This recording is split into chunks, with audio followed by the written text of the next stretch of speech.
Here's Dan Shapiro to help you find your edge, master your process, and own your future.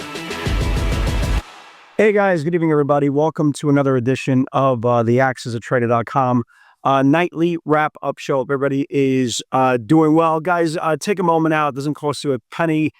Click a like, support the channel, and hopefully I will continue to do my best to point you in the right direction. So at any point today, okay, after 6 o'clock in the morning, if you were going on Pornhub, Feed Finder, or let's just say, okay, other companies like Apple Music, AT&T, Boost Mobile, Coinbase, Delta Airlines, GoDaddy, HBO Max, Hulu, Lyft, McDonald's, and probably another 75, 80 to 500 companies, and you couldn't get in, well, there's a reason for that. Amazon Web Services was down. They're still down, right? They're still down. They're still having major problems. Is this a cyber terrorist attack or somebody just unplugged a, I don't know, router or something? Who the hell knows? But everything was down.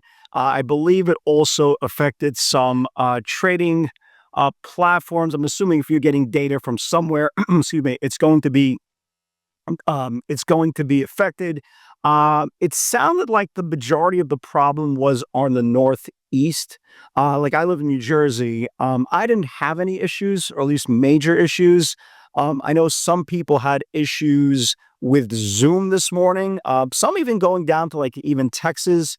But fortunately for me, and I'm guessing some other parts, I guess it was isolated areas, but not a lot of hiccups on my end of the world. But again, if you try to log into pretty much everything included here, I'm looking at Robinhood, Roblox, everything under the sun. Venmo had issues, Zoom, Zillow, Xbox, and everything under the sun.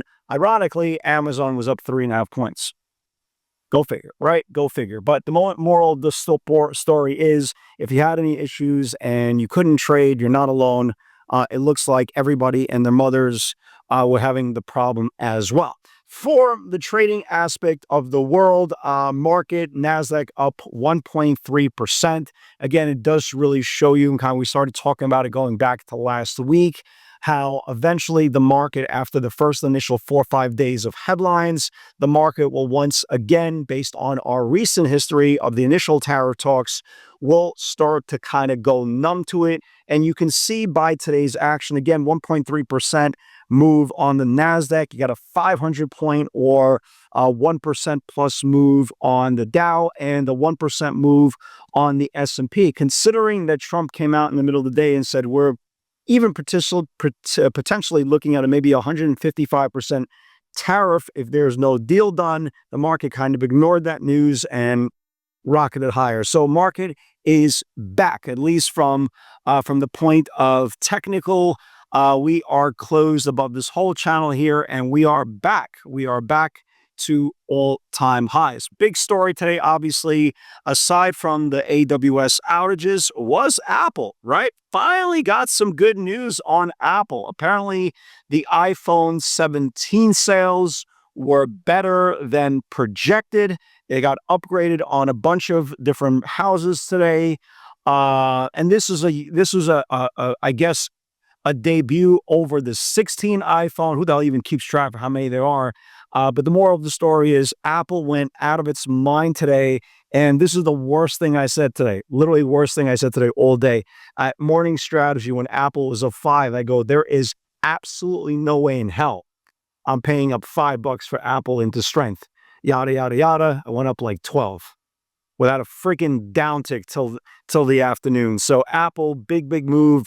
As you can imagine, you got the call buyer stepping in very aggressively, 265, 270 calls, and we saw an enormous amount of volume coming in at one point to the January $300 call. So now you have a technical darling, an institutional darling with now positive catalyst going in front of earnings, which I think is either next week or the week after, with some pretty aggressive call buying for the January 300s as well. As we discussed on going back to last week, speculation money names continue to come out, right? RGTI, right? Again, another day, more losses. Again, speculation money's coming out. This is something we've been talking about now for three videos in a row. You got RGTI continues to be weak. You got OKLO, which I really, really like in the next couple of days. If it loses the 10-day moving average for more weakness, you can tell more weakness there. Oracle, again, high flying name.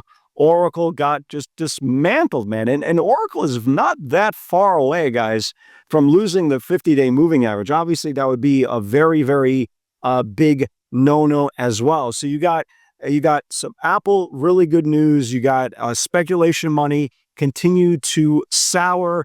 And tomorrow you got the kickoff of technology earnings, at least for stocks that I cover.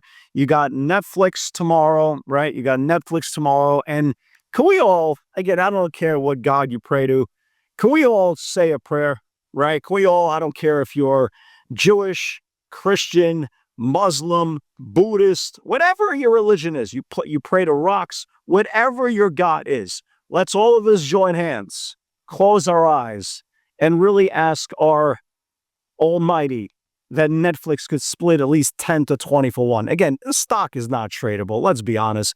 It hasn't been tradable for 3 years, 4 years, maybe even go back to COVID.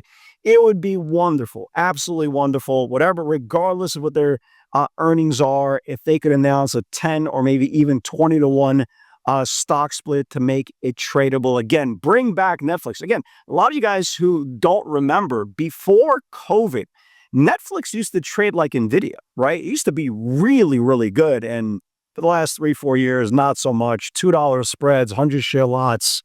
Your guess is as good as mine what happens next. But they report earnings on tomorrow.